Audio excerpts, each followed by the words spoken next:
Chapter 2. The Ministry of Truth. The person outside knocked again. As he opened the door, Winston tried to be calm, but he was frightened, and his face was red. Luckily, it was only his neighbour, Mrs. Parsons.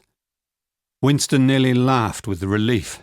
"Hello, comrade," she said, looking at him closely, and wondering, perhaps, why he was smiling so much. "Can you help me to repair my bathroom sink? Tom likes to do things like that, but he's not at home." Mrs. Parsons was about 30, but her thin hair and the deep lines on her face made her look much older. Her husband, Tom, worked with Winston at the Ministry of Truth, and he was a real party fanatic. He spent all his free time at the community centre, and he always went to Ingsoc demonstrations.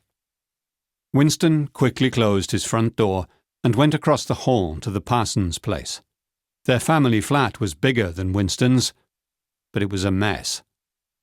It smelt of boiled vegetables and dirty sports clothes, and there were cheap toys on the floor and old Ingsoc posters on the walls. Somewhere in the house, Winston heard a young boy singing the latest propaganda song. Winston was good at repairing things like sinks. You needed to be, when everything broke all the time, and it took months for a party repair worker to come.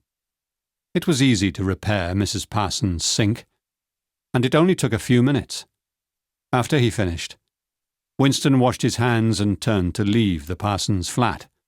Then something hit him hard on the back of the head. When Winston turned round, he saw Mrs. Parsons' children.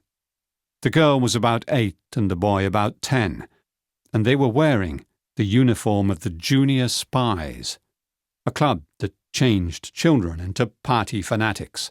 The boy was holding a sports shoe in his hand. The other one was lying on the carpet at Winston's feet.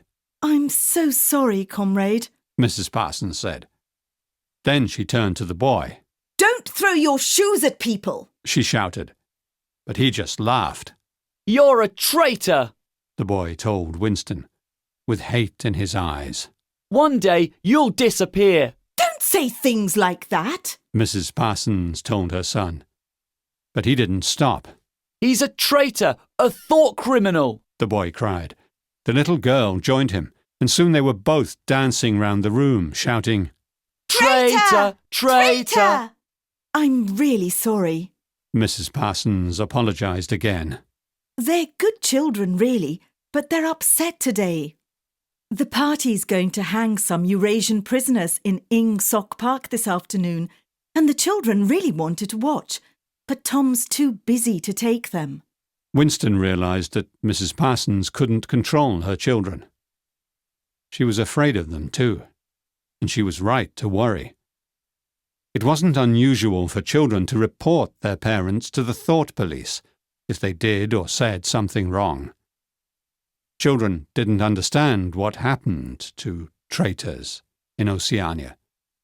It was all just a big game to them. Winston went back to his flat and sat in the corner away from the telescreen. Then he took out the diary and began to write. Doublethink. Mrs. Parsons is afraid of her children, but she tells herself that nothing is wrong with them. That's doublethink. Everyone in Oceania has to be good at doublethink, believing that two opposite ideas are both true. Doublethink is important, but sometimes I'm really bad at it. For example, when someone at work disappears, we have to believe that we never knew or met that person because the party says they never existed. We take their names off all the records and forget about them. But somehow I can't do that. I still remember them. Doublethink helps the party to control Oceania. They tell us that life is getting better every year, and we have to believe that. But we live in old houses and wear old clothes, and we never have enough to eat. Sometimes it's difficult to believe what the party says and not believe our eyes. Does anyone else feel like me? Do other people out there doubt Big Brother and the party? I can't talk to anyone about it, so perhaps I will never know. One day the thought police will probably catch me, but until then, I can write this diary.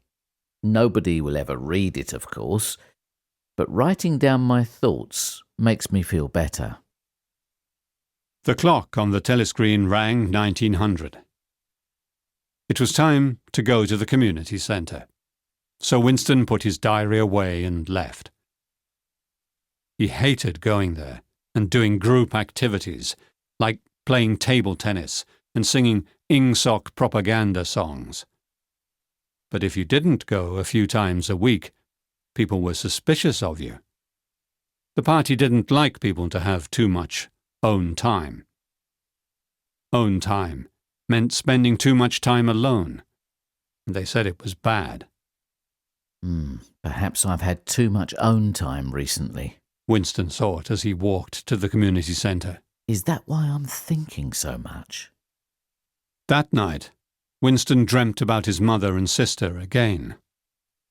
They were disappearing in front of his eyes, and Winston couldn't help them. The next morning, the telescreen woke him at 7:15. He was still very tired. His right ankle was bad, and his back hurt too. But he had to get up and do his daily exercises. 30 to 40 group, get ready!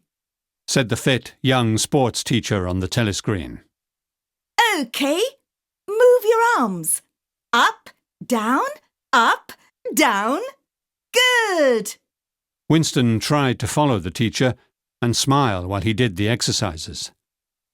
It was always a good idea to smile at the telescreen. Now do this. 1, 2, 3, 4. Come on, comrades. Right, touch your toes like this. Winston moved his hands towards his toes, but he didn't reach them. Number 6079. Winston Smith! Shouted the woman on the telescreen. You're not trying hard enough. You can do better than that, comrade. She was looking right at him. For a moment, the smile on Winston's face disappeared, and he hoped she didn't notice. He reached for his toes again, and a terrible pain went through his back. But this time, he touched them. That's better, she told Winston. Then she was shouting at another party member somewhere else in Oceania. An hour later, Winston walked into the huge white building where he worked. Thousands of people worked at the Ministry of Truth, producing things like propaganda films and posters and rewriting old records. In one department, they recorded old radio and TV programs again, using actors instead of the original people and changing their words. In another part of the building, writing machines produced cheap novels without the need for human writers. They were simple love stories, with no difficult ideas or unhappy endings, and the proles loved them. The people who worked in Winston's office all rewrote things. One woman changed old documents when people disappeared, and a man called Ampleforth rewrote poems to take out any dangerous ideas. Winston's job was rewriting old newspaper articles, and he usually enjoyed it, because he liked inventing interesting stories. He was changing records of the past, of course, but that didn't worry him. They printed old newspapers again and again, so the articles that Winston changed were probably fakes too. Winston wrote his articles by speaking into a writing machine called the SpeakWrite. After he rewrote something, he sent the new documents to the records department and dropped the old ones into a hole called the memory hole. Everything that went into the memory hole was burnt at once. Winston's first job today was rewriting one of Big Brother's old interviews, because it contained some predictions that never happened. It was easy for Winston to change the predictions so that they were all correct. After he finished, he dropped the old interview into the memory hole, and Big Brother's past mistakes disappeared forever. Winston's next job was changing an old newspaper article called Great Victory Against East Asia. The new enemy, now, in the past, and forever, was Eurasia, of course, so Winston needed to rewrite the article. It didn't take him long to change some names and places, but he wanted to make the article more interesting, too. So he added a hero to the story, a pilot called Ogilvy. Helicopter pilot John Ogilvy died near Malabar while he was fighting bravely for Oceania. Before he jumped from his burning helicopter into the Indian Ocean, his last words on the radio were, "Long live Big Brother." Winston was pleased with the story, and he was just finishing it when people stood up and left their desks. It was time for the 2 minutes hate.